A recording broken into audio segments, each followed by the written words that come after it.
Pengumpul jiwa, kisah tragis Sari dan pengejaran tak berujung Wewe Gombel. Di sebuah desa kecil yang terletak di antara bukit yang menjulang dan hutan lebat, udara dipenuhi dengan desas-desus. Bisikan mengalir dari satu rumah ke rumah lainnya. Seperti kabut yang menyelimuti di pagi hari. Ada cerita-cerita, kisah-kisah lama yang dibicarakan dengan suara pelan, tentang seorang wanita yang berkeliaran di pinggiran desa. Menjadi bayangan di malam hari. Dia selalu terlihat di dekat tepi hutan, memanggil-manggil anak-anak, rambut panjangnya yang kusut menutupi wajahnya. Namun, bukan penampilan wanita itu yang menghantui penduduk desa. Itu adalah nasib yang dibawanya kepada mereka yang berani mendekat. Wanita itu dikenal dengan nama Wewe Gombel. Mereka mengatakan dia bukan manusia, tidak. Dia adalah sesuatu yang jauh lebih tua, roh yang telah ada selama berabad-abad. Selera makannya bukan untuk makanan atau minuman, tetapi untuk anak-anak. Para tetua bercerita bagaimana dia menculik anak-anak, bukan untuk membalas dendam, tetapi untuk membangun keluarganya sendiri yang terpelintir.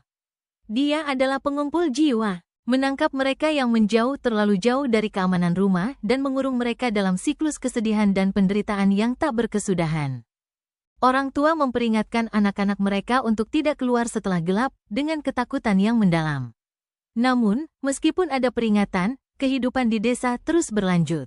Orang-orang terbiasa dengan ketakutan yang merayap, dan cerita-cerita itu dianggap oleh sebagian besar orang sebagai cerita tua belaka. Namun, bagi mereka yang telah hidup melalui hilangnya anak-anak yang aneh selama bertahun-tahun, desas-desus itu tidak bisa dianggap enteng. Di tengah desa, ada sebuah keluarga yang baru saja pindah ke kota. Keluarga Miller, pendatang baru yang tidak mengetahui warisan aneh yang membayangi desa tersebut. Mereka bersemangat untuk memulai hidup baru, jauh dari hiruk-pikuk kota. Di antara mereka ada seorang anak perempuan, Sari, seorang gadis yang cerah dan penuh petualangan.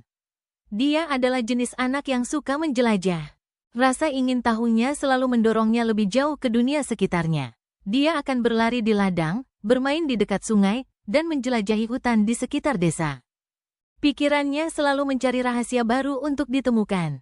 Suatu malam yang hangat, saat senja turun dan langit berubah menjadi ungu lembut, Sari merasakan dorongan yang tak bisa dijelaskan.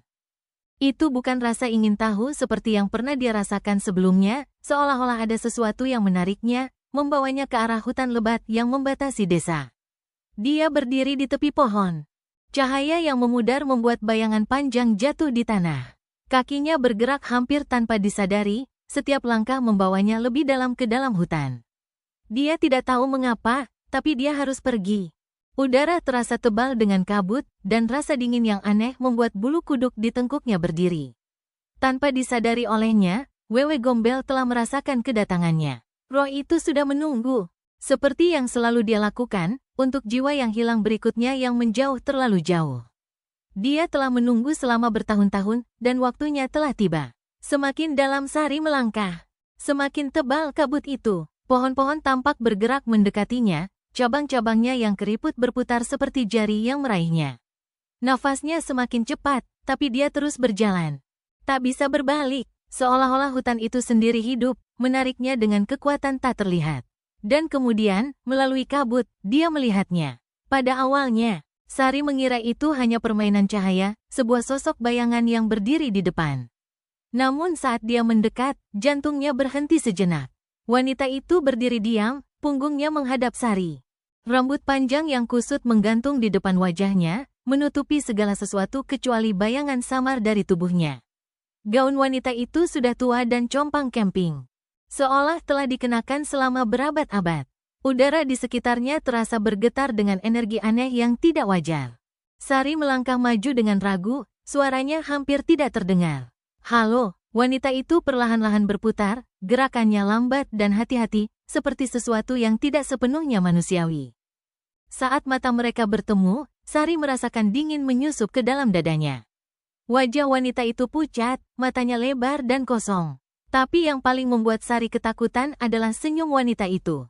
Senyumnya melebar dengan cara yang mustahil, bibirnya tertarik ke belakang untuk memperlihatkan gigi-gigi yang tajam, kuning, dan bernoda. Senyum itu predator, penuh kebengisan. "Aku sudah menunggu kamu," wanita itu berbisik, suaranya campuran dari kesedihan dan kelaparan. Jantung Sari berdetak keras. Dia tidak mengerti mengapa, tetapi ada sesuatu dalam suara wanita itu yang membuatnya merasa seolah-olah dia tidak punya pilihan selain tetap di sana.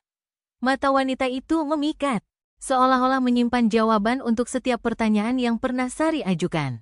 Dia melangkah maju, terhipnotis, kakinya bergerak dengan sendirinya. Wanita itu mengulurkan tangannya, dan Sari membeku. "Datanglah padaku," wanita itu merayu, suaranya lembut dan manis, namun dipenuhi nada yang mengancam. Untuk sesaat, Sari ingin pergi. Ada sesuatu tentang wanita itu. Sesuatu yang membuatnya merasa seperti dia seharusnya berada di sana.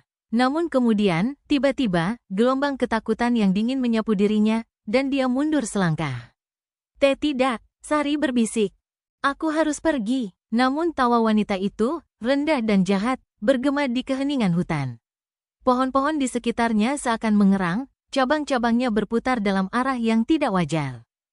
Dan kabut semakin tebal, berputar-putar di sekitar kaki Sari, membuatnya semakin sulit bergerak.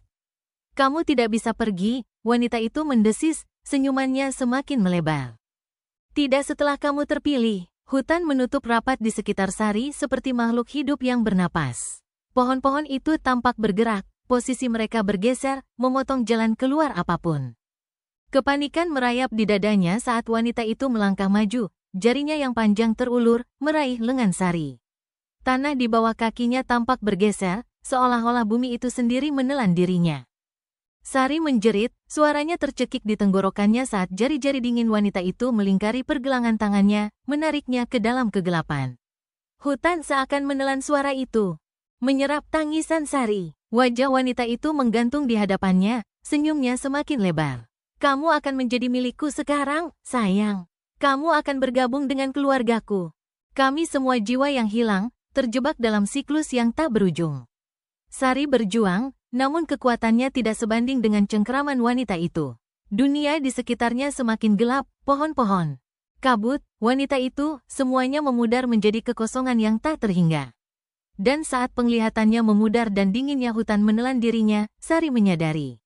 Dia bukanlah anak pertama yang diambil. Dia tidak akan menjadi yang terakhir.